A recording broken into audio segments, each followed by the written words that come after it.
Hi and welcome, I am here today with HOMTOM S9 Plus and I'll be showing you how you can customize your volume panel on this phone.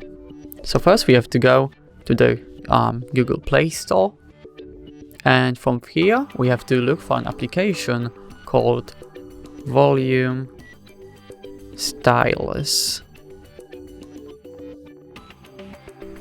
Install the first application that pops up. Wait for a short while for it to install. Now open it. Come on.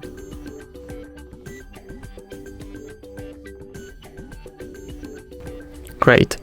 Now all you have to do is just to tap on the Start button in the top right corner. Tap on Accessibility Service. Volume Styles. Turn on. Use volume styles. Okay. And now we should be good to go.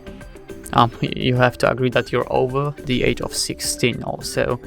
Now if we change our volume level, as you can see, we've got this default Android volume panel. So let's customize it a little bit. Let's try slider types. We've got some hidden, we can change that by simply moving it to enabled section. Tap on OK. Permission required. The modify settings permission is required to change brightness. Grant it now. Enable. Allow modify system settings. We can go back now. Now let's try opening up the volume panel with all these settings. And as you can see, we've got a lot of settings. Let's go here so it's more visible. Maybe let's go to the home screen. Yep, come on.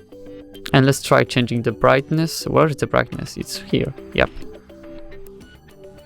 So as you can see, we can modify the brightness through our volume panel now. Let's go back to the app actually. Now let's go to Stylus settings. Let's change the position. So the volume panel will appear on the left side. We can change the corner radius or the length. Whoopsie. The length of the slider and the thickness of the slider. So now as you can see, our volume panel is very long and thick, as well as other which makes it impossible to use them, sadly. But as you can see, we can highly customize our volume panel, and I'm going to leave the rest of this application to you. Thank you so much for watching. Please leave a like on this video and subscribe to our YouTube channel. Goodbye.